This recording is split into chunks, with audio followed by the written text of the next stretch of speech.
소비 트렌드를 살펴보는 시간 트렌드 팔로우. 서울대 소비자학과 한다혜 박사와 함께하죠. 안녕하세요. 안녕하세요.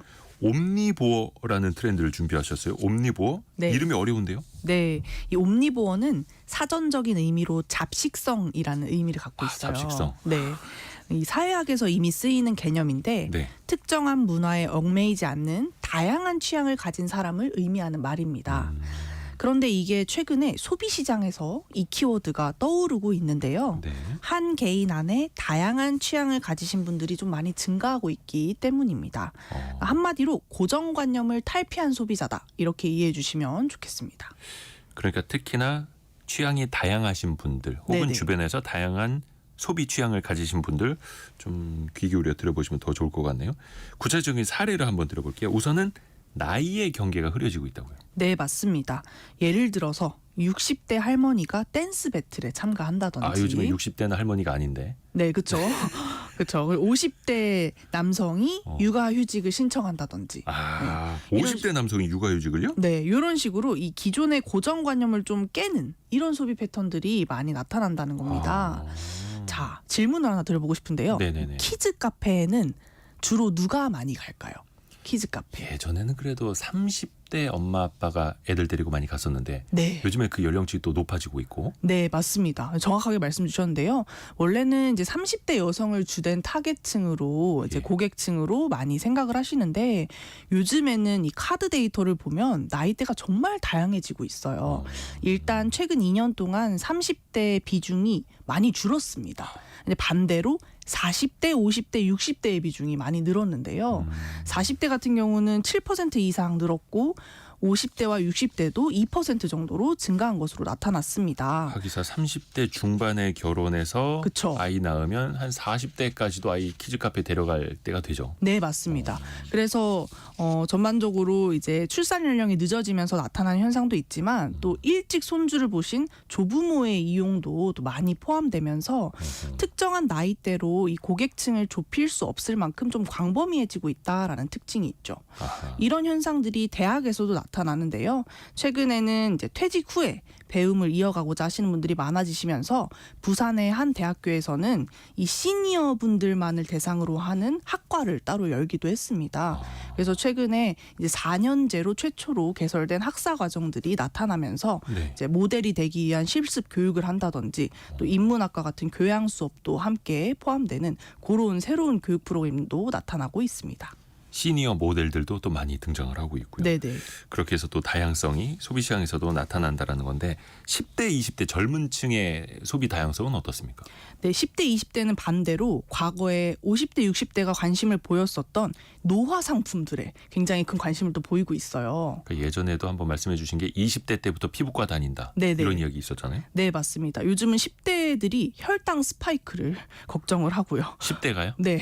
그리고 주름을 걱정하는 이런 모습들이 단적인 예입니다. 그래서 요즘은 10대, 20대가 이 건강기능식품을 많이 소비하는데요. 과거에 건강기능식품이라 하면 50대, 60대들의 대표적인 상품이라고 했었는데 최근에는 10대, 20대가 건강 관련 산업에 큰 손으로 자리매김을 하고 있습니다. 그 어피티에서 진행한 설문조사에 따르면 응답자의 80%가 30살 이전부터 영양제를 챙겨 먹기 시작했다라고 응답을 하기도 했죠. 또 이뿐만 아니라 최근에는 20대와 30대 사이에서 이 중장년층들이 선호했던 크루즈에 관심을 많이 보이고 있어요. 네네. 이 여행 상품 중에 크루즈는 사실 그간 중장년층이 좀 선호하던 상품이었는데 최근에 크루즈 여행객들의 연령대가 많이 젊어지면서 최근에 디즈니에서 또 2030 젊은 세대들을 타겟으로 하는 크루즈 상품을 또 새로 선보이기도 했습니다. 이야. 김미성님이 우리 외손자랑 키즈 카페 가보니까 어른들이 더 즐겁고 신나는 표정이었다고 이렇게 보내주셨는데 그렇죠. 네. 거기 신나는 음악도 나오고요. 맛있는 것도 팔고요. 또 네. 아이들도 진짜 행복한 표정으로 뛰어놀고 하니까 그건 보기만 해도 행복해지죠. 맞습니다. 키즈 카페에서 뛰어놀 아이들이 더 많아져야 될 텐데 윤태상님이 오늘 새벽에 아빠가 되셨다고 하네요. 42살에 아빠가 되었어요. 와이프도 공주도 모두 건강합니다. 이렇게 축하드립니다. 축하드립니다. 진짜. 근데 회사로 외근 중이시라고. 이거 아이를 낳았는데 외근을 또 하셔야 되고 참 자, 취향이 다양해지고 있다라는 이야기 하고 있는데 네. 그러면 나이의 경계가 모호해지고 있는데 성별의 경계는 어떻습니까? 네, 성별의 경계도 많이 모호해지고 있습니다. 특히 이제 최근에 여성들의 스포츠 사랑이 뜨거운데요. 네. 프로야구 리그에 따르면 2024년에 프로야구 티켓 구매자 중 55%가 여성이었습니다. 남성의 비중을 넘어선 거죠. 반대로 남성 소비자 같은 경우는 뷰티 분야에서 굉장히 두각을 나타내고 있습니다. 스킨케어 상품도 엄청나게 세분화되고 있고 또 전용 메이크업 제품도 많이 등장하면서 이제는 아주 이런 메이크업이 일상화되는 경향성들이 나타나고 있습니다. 성별로도 구분이 이제 모호해지는 거고 네. 앞에서 나이의 구분도 모호해지고 있다라고 말씀을 드렸는데 네. 한규봉님이 대학생 조카 음악 플레이리스트 보니까 7080 음악들이라 의외였어요. 네. 보내주셨고 김민정님은 초등학생 조카가 머리 빠지는 걸 걱정해요. 그러니까요. 얼굴에 선크림도 바르고요. 네네. 초등학생부터. 패션 업계는 이런 거 그냥 두고 보질 않겠죠. 네, 그래서 요즘 패션 업계에서는 젠더리스라고 불리는 이 성별의 경계가 흐려지는 현상들이 아주 강화되고 있는데요. 예를 들어서 국내의 한 패션 브랜드에서는 이제 남성 자켓, 여성 셔츠 이런 성별의 구분을 지우고요. 대신에 사이즈를 더 다양화하는 겁니다. 그래서 좀 더 크게 입으시는 여성분들은 라지 사이즈를 입는다든지 딱 맞게 입는 것을 선호하시는 남성분들은 미디엄 사이즈를 입는다든지 이런 식으로 사이즈로 구분을 하지 성별로 구분하는 것이 좀 무의미해지고 있다라는 이런 설명들도 많이 나오고 있습니다. 왜 옷 같은 경우에도 단추가 왼쪽으로 올라가느냐 오른쪽으로 올라가느냐에 따라서 이게 남성용 여성용 구분이 되는데 네. 오히려 그런 구분 없이 네, 티셔츠도 마찬가지고 특히 이제 캐주얼 시장 그렇게 갈 수도 있겠네요. 네, 이런 다양한 다취향 트렌드, 다취향이죠 이거는. 네. 최근 들어서 이게 주목받는 이유는 어떻게 해석을 해볼 수 있을까요? 우리 사회의 구조적인 변화와 좀 관련이 깊다라고 말씀을 드릴 수 있는데요. 과거에는 우리 청년, 중년, 노년 이런 인생의 순차적인 인생 모형들이 당연시 됐는데 그런데 인류가 건강해지고 또 오래 살게 되면서 노년기가 비약적으로 길어졌죠. 그러다 보니까 이런 순차적인 인생 모형이 무너지면서 개인별로 각기 다른 인생의 포트폴리오를 짜야 할 필요성이 커졌습니다. 그래서 이제는 배움의 시기와 노동의 시기를 구분짓지 않게 됐고요.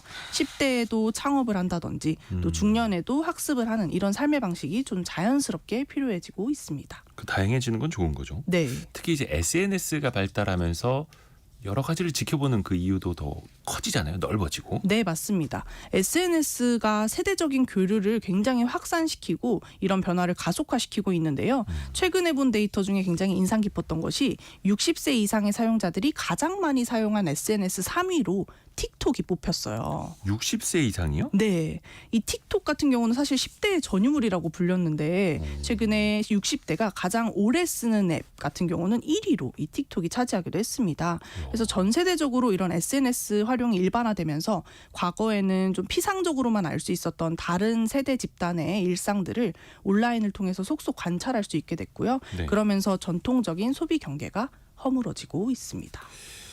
기업들도 그러면 과거처럼 획일화된 마케팅, 나이대별, 성별별 마케팅 이것도 다시 한번 생각해 봐야겠네요. 네, 맞습니다. 그래서 요즘은 특정한 연령대나 성별에 국한되지 않는 제품 개발들이 많이 나타나고 있고요. 네. 또 뭐 좀 더 소비자를 면밀하게 정의하고 가치나 취향 기반으로 또 상황 기반으로 다양한 변수를 활용해서 소비자들의 행동 패턴을 예측하는 그런 맞춤형 타겟층이 좀 더 활발해지고 있습니다. 김상규님이 얼마 전에 GD가 그 보자기를 쓰고 나온 것도 우리 할머니 패션이었는데 이렇게 또 이야기를 해주셨는데 세대도 이런 경계가 계속해서 허물어지고 있습니다. 서울대 소비자학과 한다혜 박사였습니다. 고맙습니다. 감사합니다.